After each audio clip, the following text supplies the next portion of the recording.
कंस की विशाल सेना को अपनी ओर आते देख पितामह भीष्म ब्रह्मास्त्र को अभिमंत्रित करते हैं और उसे चला देते हैं। उस महाघोर अस्त्र से शूल, फरसे, मूसल और बाणों की बौछार होने लगती है। दोस्तों, क्या हुआ जब भगवान श्री कृष्ण जी के मामा कंस ने हस्तिनापुर पर हमला कर दिया? क्या पितामह भीष्म हस्तिनापुर को कंस के शक्तियों से बचा पाए थे? और कौन था भीष्म और कंस में शक्तिशाली योद्धा? दोस्तों, यह सब जानने के लिए वीडियो को अंत तक जरूर देखें और चैनल में नए हैं तो सब्सक्राइब करें। महाभारत काल में अनेक योद्धा हुए हैं। कुछ देवताओं के अंश थे तो कुछ शक्तिशाली राक्षसों के।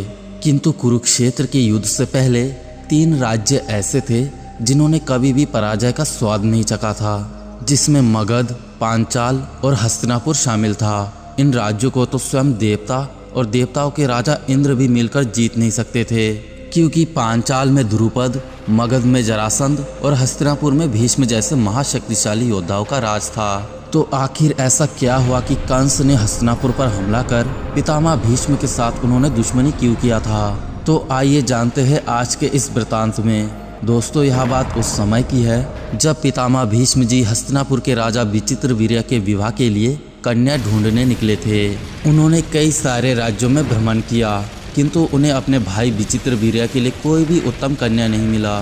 फिर उन्होंने अपने सेनापतियों को भी कई सारे राज्यों में भेजा। जब सेनापति आसाम के राजा भगदत्त के महल में पहुंचा तो उन्होंने देखा कि भगदत्त इंसानों की बलि दे रहा है, जिसमें हस्तिनापुर के कई सारे सैनिक भी शामिल थे। यह देखकर सेनापति शीघ्र वहां से हस्तिनापुर पहुंचे और उन्होंने सारी बात पितामह भीष्म से कह सुनाई।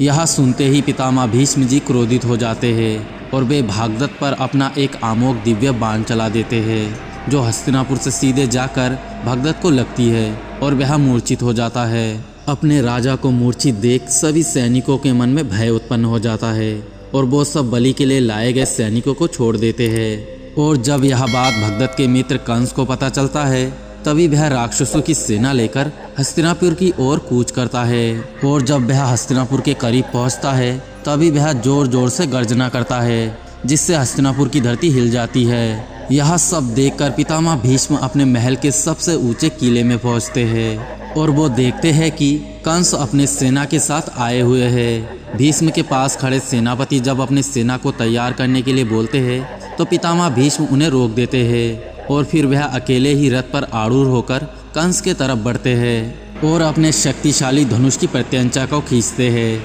जिससे बहुत गंभीर ध्वनि निकलती है, जिससे कंस की सेना में भगदड़ मच जाती है। यह सब देखकर कंस अपने सबसे शक्तिशाली राक्षस सेनापति को भीष्म के सामने युद्ध के लिए भेजते हैं, लेकिन पितामह भीष्म उसे अपने दिव्यास्त्रों से बहुत बुरी तरह चीर डालते हैं। अपने सेनापति का यह हाल देखकर कंस बुरी तरह घबरा जाता है और अपने पूरी सेना को भीष्म पर हमला करने का आदेश देता है। कंस की विशाल सेना को अपनी ओर आते देख पितामह भीष्म ब्रह्मास्त्र को अभिमंत्रित करते हैं और उसे चला देते हैं। उस महाघोर अस्त्र से शूल, फरसे, मूसल और बाणों की बौछार होने लगती है, जिससे कंस की सेना बुरी तरह परास्त हो जाता है और वो जान बचाने के लिए इधर उधर भागता है। अपने सेना को इस तरह भागते हुए देख कंस अपने सबसे शक्तिशाली मायावी अस्त्र भीष्म की ओर चला देता है, जिससे आहत होकर भीष्म जी का रथ नष्ट हो जाता है। और फिर यह देखकर कंस जोर जोर से हंसने लगता है और कहता है कि बस इतना ही बल है हस्तिनापुर में, इतना बल तो हमारे घोड़े में है।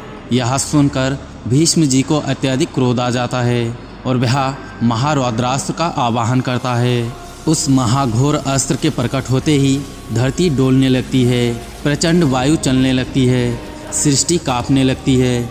जैसे ही वह अपने धनुष से कंस पर महारौद्रास्त्र छोड़ने वाले होते हैं, तभी एक आकाशवाणी होने लगती है और पितामह भीष्म से कहती है, कंस का अंत किसी और के हाथों निश्चित है। आप अपने इस प्रचंड अस्त्र का प्रयोग न करें, अन्यथा यह अस्त्र कंस के साथ साथ पृथ्वी पर भी महाविनाश ला सकती है। देवों के द्वारा प्रार्थना करने पर भीष्म कंस को छोड़ देते हैं और कंस भी अपनी पराजय स्वीकार कर लेता है। दोस्तों, इससे पता चलता है कि पितामह भीष्म कितने ज़्यादा शक्तिशाली थे।